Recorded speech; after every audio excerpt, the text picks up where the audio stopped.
이영영 위원과 함께하고 있습니다. 이영영 위원의 딱 이것 오늘도 함께해 주시길 바랄게요. 위원님 어서 오십시오. 네, 안녕하세요. 안녕하세요. 위원님 오늘은 금요일이니까 네. 재밌는 얘기 좀 해요. 사실 우리 요 며칠 네. 뭐 구조조정 얘기했죠. 네. 뭐 실정 얘기했죠. 네. 뭐 사실 이게 경제 뉴스 중요하긴 한데 재밌게 풀기가 참 어려웠던 것 같아요. 금요일이니까 오늘은, 쉽게 가죠. 오늘은 좀 부담 없이 좀 쉽게 갈 수 있는 거로 가겠는데요. 영화에서는 많이 보던 정말 무인 자동차 얘기 많이 있잖아요. 네. 자율주행 자동차, 무인 자동차 이런 얘기하는데 좋다. 오늘 그 얘기 다시 한번 해보겠습니다. 자율주행 자동차. 근데 이거 예전에도 한번 다뤘었던 것 같은데 오늘 또 그 비슷한 걸 다뤘었던 기억이 있는데 네. 이걸 가지고 나온 이유가 지난번에 이제 첨단 산업의 변화에 갖고 여러 가지 섹터가 있는데 그 중에 하나를 잠깐 보여드렸는데요. 네. 오늘은 이제 자율주행 자동차에 대해서 집중적으로 다루겠는데 바로 이게 왜 오늘 얘기 나눴냐면 이게 바로 테슬라 아시잖아요. 네. 그 앨런 머스크의 테슬라가 뭐 새롭게 자동차를 만든 게 아니라 그냥 우리가 아이폰이나 구글 폰 이렇게 쓰시면 애플리케이션 다운받잖아요. 얼마 내고. 근데 이거 뭐 완전 거는 아닌데 $2,500 정도의 애플리케이션 하나 나온 겁니다. 이게 화면인데요. 이게 새로 나온 어저께 업데이트 바로 되는 것인데요. 이게 손을 놓고 가는 거 보이시죠? 와. 이 사람이 자꾸 말하면서 이제 가고 있는 건데요. 좀 네. 이따 보면 좀 나오는데요. 이게 이제 여태까지 나온 자동차가 직행하는 건 있는데요.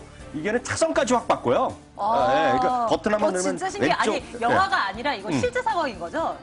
이게 지금 어저께부터 뉴욕이나 미국이나 캐나다에서 테슬라를 타는 사람은 이 사람도 신기하다. 바로 지금 탈 수 있는 거가 됐어요. 와. 그래서 $2,500를 내면 업데이트하면 소프트웨어로 업데이트만 하면 네. 기존의 테슬라 고객들, 그러니까 2014년 여름 이후에 나온 자동차는 새로운 하드웨어적인 게 아니라 어플리케이션 다운받듯이 확 다운받으면 어제부터 그냥 자율주행 자동차가 된 겁니다, 지금. 그러니까 말이 많던, 그러니까 기대가 네. 많던 것들이 꿈 같은 얘기가 바로 뭐 완벽하게 된 건 아니지만 이미 현실화 됐다라고 이해하시면 되겠죠. 많이 뭐 영화를 통해서도 우리 방금 영상을 통해서도 확인하셨겠지만 자율주행 자동차란 무엇인가부터 다시 정리를 좀 해드리도록 할게요. 이게 무엇입니까? 세 단계 딱 이해하시면 되겠습니다. 무인 자동차가 되려면 사람이 눈 대신 뭔가 인지할 사람이 인지하는 것이 있어야 되겠고요. 네. 인지만 하면 뭐합니까? 이게 위험한 상황인지 빨리 가는 친구인지 늦게 가는 사람인지 위험한 건지 판단해야 되잖아요. 인지하고 판단한 다음에 제어까지 들어갑니다. 그래서 핸들을 꺾고 뭐 브레이크를 밟거나 엑셀레이터 가속하는 이런 인지 판단 제어가 들어간 것을 모두 자동차 스스로 하는 것이 꿈마에 그리던 자율주행 자동차가 딱 되겠죠. 와, 멋있어요. 근데 이게 좀 뭔가 좀 다를 것 같다는 생각이 드는 게 뭐가 다르냐면 그거 네. 왜 주행은 자동차가 알아서 하는데 네. 사람이 브레이크를 밟아줘야 된다든지 뭐 그럼요. 그런 단계 같은 게 있을 것 같거든요. 네, 맞습니다. 그래서 아까 잠전에 나왔던 뭐 영상도 테슬라가 나온 거 앨런 머스크가 어떻게 얘기했어요. 이게 완벽한 게 아니라 아직 베타 버전이기 때문에 네. 핸들을 좀 잡으셔야 된다. 그래서 네네네. 10초 이상 핸들을 띄면 팝업이 떠요. 그 핸들 잡으라고. 뭐 이런 경고까지 나오는데 아직 완벽한 건 아닌데요. 네 단계를 나누고 있으면 이거는 미국의 교통안전국에서 하는 레벨이 되겠는데 네. 첫 번째는 하나도 전부 다 사람 지금 현재 지금 우리가 하고 박수현 있는 거? 앵커는 하는 거 전화 운전하는 운전자가 인지다고 제어 책임 모든 것을 운전이 하는 거가 되겠고요. 예. 두 번째가 레벨 1이 되는 것은 약간의 좀 도움이 되는 겁니다. 예를 들어서 이런 거죠. 요즘 보면 차선을 이탈하려고 그러면 좀 경고등 나오는 것들 우리나라 승용차들도 있고 뭐 수입차 이거 대부분이 요즘 네, 달려 있어요. 있거든요. 레인 네. 차선 이탈해서 사각지대 봐주고. 네, 뭐 그런 것들이 있겠고요. 사람이 옆에 있으면 붕붕붕 소리 나는 거 있지 않습니까? 그런 것이 레벨 1이 되겠고요.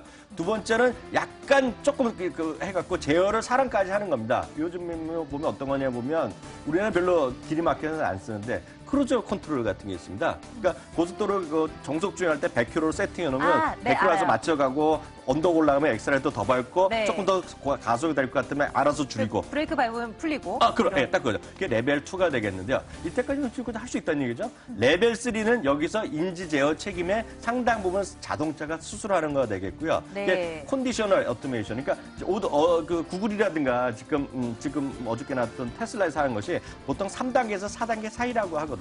앞서 보여주었다는 것이 이런 거죠. 차선을 바꾸려면 여태까지 지금 나온 거는 혼자 못했거든요. 근데 어저께는 버튼만 하나 넣으면 차선을 바꿔주거든요. 테슬라에서 나온 거는. 네. 근데 그 단계까지 아니라 이제는 목적지에 하면 차선도 알아서 다 바꾸는 거. 와. 그것까지 되면 완전 자동화가 되는 것인데요. 이 부분에 대해서는 앨런 머스크가 3년만 기다리시라 그랬어요. 2018년 3년 되면 뒤면? 풀 오토메이션을 제가 보여주겠다고 했고요. 그것도 신기해요. 새로 넣는 게 아니라 업데이트만으로 보여주겠다 그랬거든요. 근데 이게 뭐 될지 안 될지 모르죠. 아주 꿈만 같은 그렇죠. 얘기인데요. 더 빨라질지도 모르는 얘기고요. 구글이 한 3.2단계에서 3단계 그리고 지금 테슬라가 3.5단계 나머지 우리나라는 뭐 2단계, 1단계에서 2단계 그 정도 사이라고 보셔야 되겠죠. 이거 주목을 해볼 필요 있을 것 같아요. 책임을, 그러니까 뭐가 사고가 났을 때 책임은 네. 운전자가 아니라 이때는 뭐 자동차가 져야 된다? 뭐 이런 네. 거죠? 예, 이건 앞서 말씀드린 구글 자동차 3단계, 테슬라가 3.5단계 정도 얘기 나오는 것이고요. 네. 아까 나온 거는 바로 궁금하잖아요. 이거 사고 나면 어떻게 하겠냐. 그러니까 BMW가 이제 그 샘플을 한번 보여준 적이 있는데 아주 공식적인 얘기는 아닌데요. BMW 그 대표가 이런 얘기를 했어요. 보험료를 BMW에서 내겠다 그랬거든요. 그러니까 그만큼 뭐 일반적인 사람이 아니라 이 기계 때문에 사고 난 거는 아마 있다는 제조사에서 거겠죠? 저 보험료를 내주겠다. 이런 거니까 그런 거에 대한 상당한 우려감은 분명히 있죠. 그리고 요즘 뭐 해킹이 나면 어떻게 되느니 얘기 많이 하겠지만 네. 이렇게 보셔야 될 것 같고요. 네. 요번 나온 건 구글 자동차인데요. 귀여워요, 이거. 이거 완전 무인 자동차가 되는 거죠. 사람 혼자 다니는 건데 지금 이미 사람들 많이 시내 주행하고 테스트하고 있는데 네. 이게 왜 필요하냐면 연세가 드신 분이나 나이 든 분이나 애들 같은 경우는 운전하기 쉽지 않잖아요. 그럼 이것도 완전히 혼자 가게 해주는 거 이제 보여주고 있는 거 샘플 화면이 되겠죠. 이것도 그럼 목적지만 찍으면 그냥 이거 알아서 목적 가는 거예요? 찍어주는 건데 아직까지 완벽하게 되진 않았는데 네. 3단계에서 조금 넘은 그 정도가 이제 구글의 자동차가 되겠죠. 뭐 계속 이제 기술 업데이트하고 보안 작업 필요하겠죠. 그래서 구글의 직원 뭐 10여 명 정도는 무인 자동차를 아침에 그리고 저녁에 출퇴근할 때 이거 타고 네. 가면서 시험하고 있다는 그런 얘기도 들리더라고요. 네.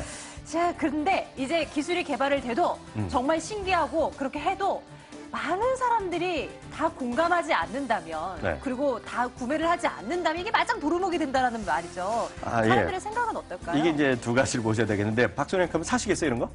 저는 헷갈리죠? 예. 헷갈리는데. 전 제 손을 조금 더 믿고 제 발을 조금 더 믿을 것 같긴 한데. 저라면 살 거예요. 저 근데 이제 상향이 많이 다르는데요. 이것도 우리가 얘기해도 소용이 없잖아요. JD 파워라는 곳에서 네. 작년에 말이에요. 작년 봄에 서울시한테 설문조사를 해봤더니 이미 37%는 주행 자동차가 구매 의향이 있다라고 일단 생각보다 얘기했죠. 수치 높은 것 같아요. 그러니까- 진짜 어마어마한 네. 사람들을 토대로 조사한 거잖아요. 재미난 게 미국 쪽이나 캐나다 쪽은 좀 높았고요. 독일 쪽은 좀 낮게 나왔어요. 아, 독일 사람들 의심이 많은 거로 성향이 조금 성향에 따라서 다르군요. 일본 쪽도 상당히 높게 나왔던 기억이 있어요. 일본도 아마 50%, 55% 나왔던 것 와, 같습니다. 네, 네. 우리나라는 뭐 조사한 적도 없고요. 그러니까 이것이 뭐 아무래도 앞서 말씀 주셨던 대로 약간 뭐 장애우들이 이용해 볼 수도 네. 있고 어린아이들 또 우리 노인분들도 네. 이것을 이용할 수 있을 것이다. 거기다 라는 거. 한 가지만 더 말씀드리면 이건 뭐 그 앨런 머스크를 제가 자주 이용하는데 앨런 머스크 만들었으니까 얘기할 수밖에 없는데요. 앨런 머스크가 지금 제가 말하는 거 보면 아주 말도 안 된다고 했을 수 있지만 앨런 머스크는 이런 얘기했어요.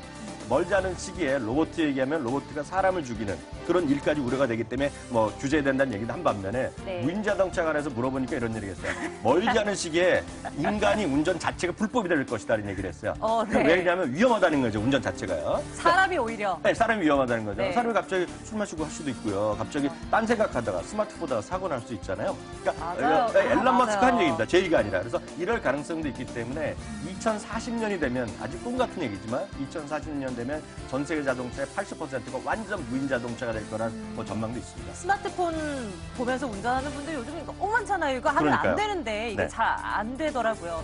어쨌든 이제 증권가들의 시각 좀 챙겨보도록 하겠습니다. 무인 자동차, 자율주행 자동차와 관련해서 국내 증권사들은 어떤 쪽에 주목을 하고 있습니까? 사실 이 부분에면 할 말이 없습니다. 왜냐하면 우리나라 수준이 앞서도 말씀드렸듯이 2단계에서 조금 그 정도가 내려가죠. 되겠고 차선 이탈하는데 경고등 정도? 이게 보면 그 테슬라나 구글이 보면 약간 좀 우스운 단계가 되겠잖아요. 이건 표를 한번 준비해봤는데요. 네. 수많은 우리나라에 관련된 기업들이 어떤 쪽으로 하느냐 이런 걸 좀 보셔야 되겠는데요. 그러면 현대 뭐 자동차 부품 회사들 많이 좀 부품주도 있겠고요. 또 하나 얘기 나누는 거가 카메라 모듈이 많이 달려 있을 거 아닙니까? 근데 테슬라 같은 경우는 이미 작년부터 나온 거에 수많은 카메라를 모듈을 해냈기 때문에 했는데 중요한 것은 카메라 모듈 쪽에 관련된 기업이 많이 있을 거란 얘기를 하는 거죠. 그래서 사실 어제 보면 제가 이제 농담 삼아서 보면서 MCX 이런 거 좀 올라가지 않겠냐 속으로 했더니 그게 올라가더라고요. 네, 오늘 또 그 외에 몇몇 카메라 모듈 업체도 좀 올라가더라고요. 오늘 뭐 수많은 주식이 있기 때문에 워낙 말을 잘 찾지 못했는데요. 네. 해외에서 보면 여전히 뭐 탑픽은 테슬라가 될 수밖에 없겠고요. 단연. 뭐 전기차가 됐건 이쪽에서 가장 앞서가는 친구가 이 테슬라다라고 보셔야 될 것 같고요. 국내에서 수준 정도 보면 뭐 그거의 활용 정도를 떠나서 카메라 모듈을 많이 하고 있는 회사들 좀 네. 있거든요. 찾아보시면은요. 네, 이게 네. 뭐 MC넥스가 됐건 뭐 그런 관련된 회사도 있는데요. 그 정도 아니겠느냐는 생각이 드네요. 그럼 탑픽은 테슬라 그리고 카메라 모듈 업체 가운데 네. 뭐 일부 종목들 네, 네. 그 찾는 작업은 여러분들께서 소품 좀 파시길 바랄게요. 네. 자, 투자 아이디어 오늘 또 찾아봤습니다. 자동차 얘기를 나눠봤고요. 여러분들 이양의 위원회 딱 이거 다음 주 시간에도 함께해 주시기 바랍니다. 위원님 고맙습니다.